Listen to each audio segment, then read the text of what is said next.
अस्सलाम वालेकुम दोस्तों, मैं हूं सैयद ज़ीशान और आप देख रहे हैं ZGTV चैनल। दोस्तों, आज हम बात करेंगे बलूचिस्तान के शहर गवादर के बारे में और इसकी तारीख और इसकी हिस्ट्री के बारे में कुछ ऐसे हकाइक बताएंगे जिससे आप आज तक शायद ना वाकिफ हों। तो चलिए चलते हैं वीडियो की जानिब, लेकिन उससे पहले जो लोग मेरे चैनल पर नए आए हैं वो मेरे चैनल को सब्सक्राइब कर दीजिए और बेल आइकॉन पर क्लिक कर दीजिए ताकि आपको हमारे नए आने वाली वीडियोज़ के नोटिफिकेशंस मिलते रहें। तो चलिए दोस्तों, चलते हैं वीडियो की जानिब। दोस्तों, पाकिस्तान के इंतहाई जनूबी मगरिब में और दुनिया के सबसे बड़े बहरी तिजारती रास्ते पर वाक़ सूबा बलूचिस्तान का शहर, जो अपने शानदार महल वकू और ज़हर तामीर जदीद तरीन बंदरगाह के बाइस आलमी सतह पर मारूफ है। 60 किलोमीटर साइली पट्टी वाले शहर गवादर में 21वीं सदी की ज़रूरतों से आरास्ता जदीद बंदरगाह की तकमील का वक्त जूं जूं करीब आ रहा है। इसकी अहमियत रोज बरोज बढ़ती जा रही है। आने वाले वक्त में न सिर्फ पाकिस्तान बल्कि चीन, अफगानिस्तान और बहुत से एशिया के ममालिक की बहरी तिजारत का ज्यादातर दारोमदार इसी बंदरगाह पर होगा। दोस्तों, बात कर लेते हैं गवादर की तारीख के बारे में। गवादर और इसके गिरदोनवा की तारीख बहुत पुरानी है। ये इलाका वादी कलांच और वादी दश भी कहलाता है। इसका ज्यादा रकबा बेआबाद और बंजर है। ये मकरान की तारीख में हमेशा से ही खास अहमियत का हामिल रहा है। मालूम तारीख की एक रिवायत के मुताबिक हजरत आदम अलैहिस्सलाम के जमाने में जब कहत पड़ा तो वादी सिना से बहुत से लोग हिजरत करके वादी मकरान के इलाके में आ गए। मकरान का ये इलाका हजारों साल तक ईरान का हिस्सा रहा। ईरानी बादशाह के दौर में भी ईरान की अलमदारी में था। 325 कबल मसीह सिकंदर आजम जब बरे सगीर से वापस यूनान जा रहा था तो इसने ये इलाका इत्तफाकन दरियाफ्त किया।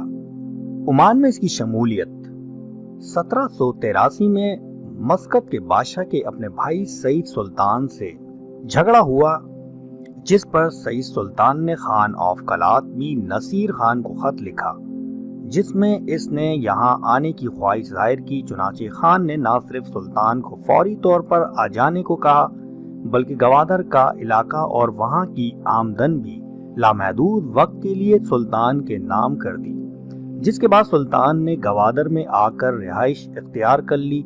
1797 में सुल्तान वापस मस्कत चला गया और वहाँ अपनी खोई हुई हुकूमत हासिल कर ली। 1804 में सुल्तान की वफात के बाद इसके बेटे हुक्मरान बन गए। इस दौर में बलीदियों ने एक बार फिर गवादर पर कब्जा कर लिया, जिस पर मस्कत से फौजों ने आकर इस इलाके को बलीदियों से आजाद करवा लिया।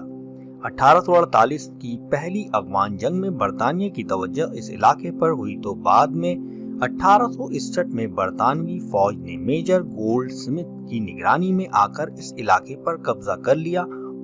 1863 में गवादर में अपना एक असिस्टेंट पॉलिटिकल एजेंट मुकर्रर कर दिया। चुनाचे हिंदुस्तान में बरतानिया की ब्रिटिश इंडिया नेविगेशन कंपनी के जहाजों से गवादर और पसनी की बंदरगाहों का इस्तेमाल करना शुरू कर दिया।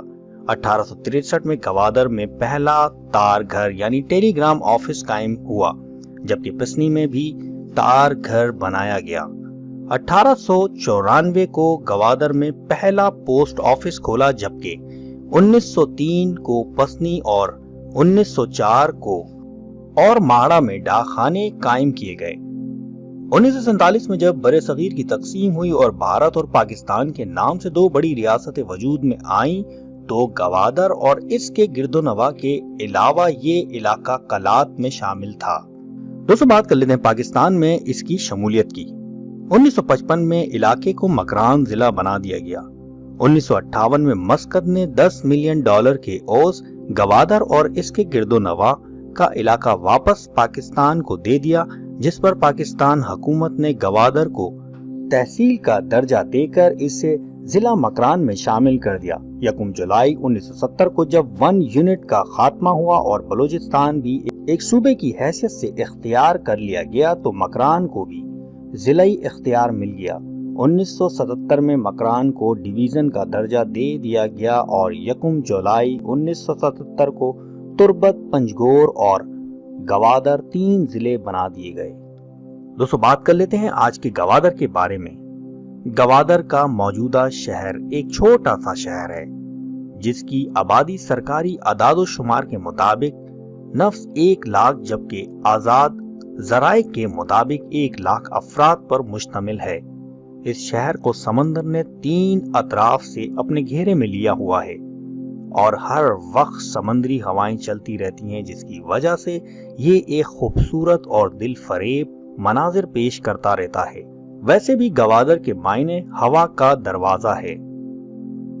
گوا کے معنی ہوا اور در کا مطلب دروازہ ہے۔ گہرے سمندر کے علاوہ شہر کے ارد گرد مٹی کی بلند بالا چٹانیں موجود ہیں۔ اس شہر کے باسیوں کا زیادہ تر گزر بسر مچھلی کے شکار پر ہوتا ہے اور دیگر اقتصادی اور معاشی ضرورتیں ہمسائے ممالک ایران، متحدہ عرب امارات اور عمان سے پوری ہوتی ہیں۔ تو دوستو، امید کرتا ہوں کہ آج کی ہماری یہ ویڈیو آپ کو اچھی لگی ہوگی۔ اگر اچھی لگی ہے تو ہمارے چینل کو سبسکرائب کر دیجئے اور بیل آئیکن پہ کلک کر دیجئے تاکہ آپ کو ہماری نئے آنے والی ویڈیوز کے نوٹیفیکیشنز ملتے رہیں۔ تو دیجئے مجھے اجازت، اللہ حافظ، دعاؤں میں یاد رکھیے گا۔